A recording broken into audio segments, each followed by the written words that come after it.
Hey y'all, it's I'm No Superman again, back with a chapter review and discussion for One Piece chapter 1028. So I did really like this chapter, as per usual.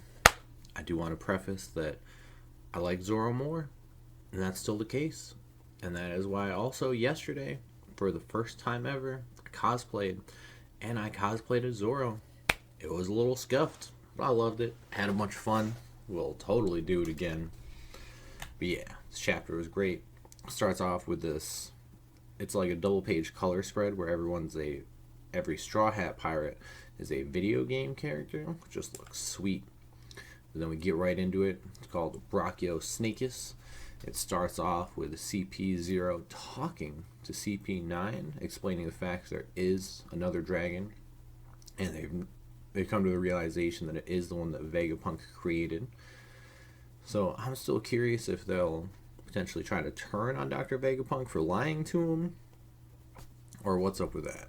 But CP9 revealed Rob Lucci and Kaku, and I think it's Stussy, the one from Big Mom's wedding. They're on the other end of the snail talking to him, stating that if for some reason Kaido does fall, the world government is prepared to take over Wano. We're going to come back to that. But they state that no matter what, they have to capture Nico Robin because it's the key to her existence is the key to the forces of piracy. And it does show the go board again, and with the updated numbers, started at 30,000 for the Beast Pirates versus 5,400. It's now at 12,000 Beast Pirates versus 8,000 Samurai Army due to everyone switching sides, and Beast Pirates for the most part getting wrecked. But then we see Brooke and Robin just running away. Robin says, "It's so good to have you around, Brooke." I am worried what will happen to Robin, but we'll come back to that. Then we go back to seeing Onigashima float around. From this picture, it does show that Momonosuke is super small compared to the actual island, which is kind of way off from what I thought last week. But, it's just the way it goes. It does show that Yamato left Momonosuke to figure out the flame clouds thing, because it technically wouldn't be like his hour of legends if someone else was there just helping him the entire time. But it is understandable. Yamato says they're going back to the Skull Dome to try to help deal with everything, like contain the explosives, so that it's less destructive if Momonosuke fails for whatever reason. So what I could see happening is Yamato getting the explosives, and then they end up using it on something else, such as the incoming marine ships in CP0.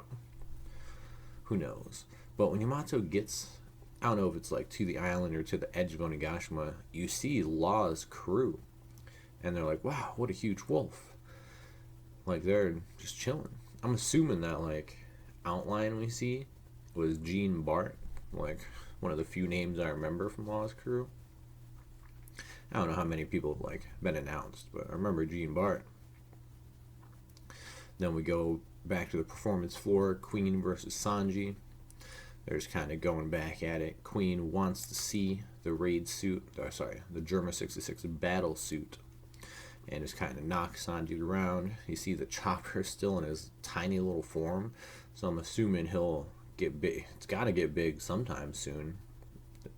We have the time frame of when Onigashima will get to the Flower Capital, so maybe that'll be the same time for Chopper. Like, he'll get big just in time to start, or just after, to start healing everybody. I don't know. But Sanji does state again that something's off with his body, and says that Queen doesn't know his family's situation, and he refuses to wear the suit. Queen attacks with a black coffee beam, and Sanji counters with a Diable Jambe grill shot, or Diable Jambe being cut, I don't know how to pronounce that, grill shot right into Queen's stomach, knocking him back into some other beast pirates. Queen transforms purely into their dinosaur form and says, "I'll show you pure dino terror." This reminded me of Kaku back when Zoro fought him, and he used that like giraffe thing, and he like started to condense his body. But then it shows that Queen shoots out of his body with Brachiosaurus, which is just super weird. It shocks everybody. Marco, Izu, Kawamatsu, who are all together on the performance floor still. Again, Baby Chopper, all nice and small, and the Samurai Lord Hyoguro. And same with Sanji, just on the next page. They all do that funny eye thing. And then he wraps around Sanji like a snake. Says he caught him napping. This is what Brachiosaurus can do. I do not believe this is what Brachiosaurus can actually do. But, One Piece. Queen states that no one's ever escaped it. Even masters of color armament hockey are all crushed. And their bones are broken and their organs get ruptured from the pressure. And then Queen just talks a little bit more, stating that for a normal Brachiosaurus, that would never happen. But because he's a scientist, he turned it into I'm assuming like a little spare cyborg machine equipped with brachio launchers. And whenever he says their name, they shoot. And because he said their name, they shoot and hit Queen. That's exactly where they're pointing. Queen calls back and says they're stupid, and they should only shoot out when he calls Brachiosaurus like an attack name, and they shoot again and not Queen, which lets go of Sanji. Sanji falls to the floor. Queen says, "You're already dead, though. It's okay." And you see Sanji's body is kind of mangled a little bit. I don't know how, like, one leg wasn't affected at all, but it could be that one just, like, healed faster. Because the next scene, it shows everything like snapping back into place, and Sanji thinks to himself, "Oh, I hope I didn't awaken latent powers like theirs," and flashes back to his brother when he punches his brother in the face. And then Queen calls him a stupid brat and swings a sword at him and hits him straight in the side of the face, and the sword shatters. And Sanji still thinks, shit, I don't want to be a monster like them. And that is the end of the chapter. There is a break next week. Relatively short chapter. It was sweet though. This is a big power up for Sanji. Like, if he can do all this stuff without the raid suit, he may just... I assume he'll still wear the raid suit in the future.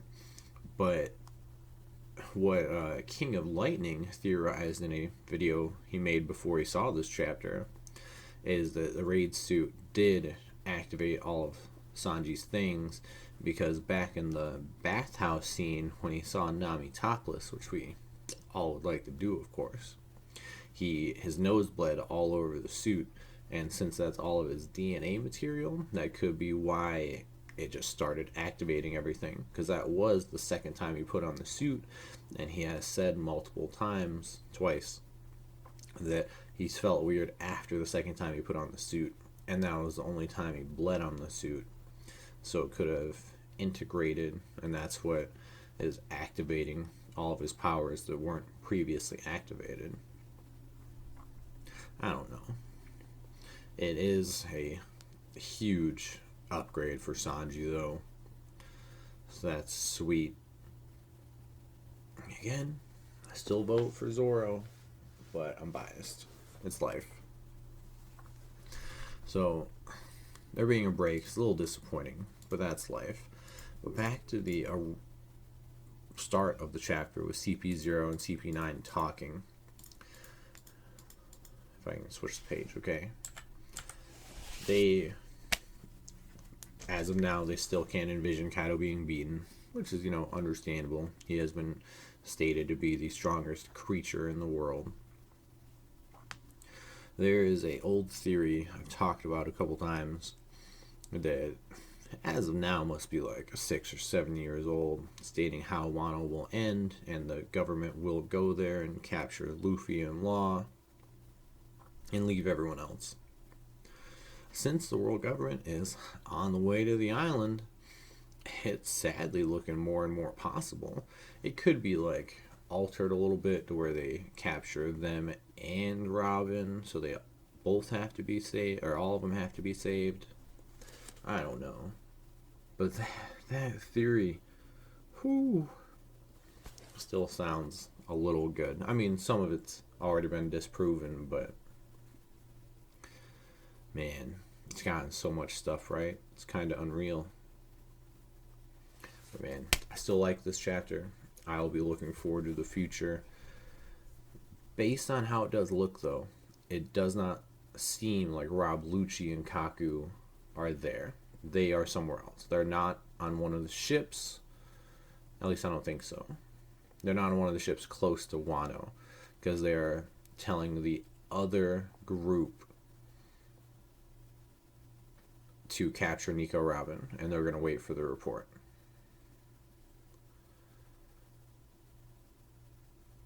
So, if they're not there, I assume they'll fight them again at some point in the future. Most likely, in my opinion, right before the Gorosei, because that just makes sense. But yeah, ooh, it always looks so good. But that is it. If you watch this, I appreciate it. Y'all have a good one.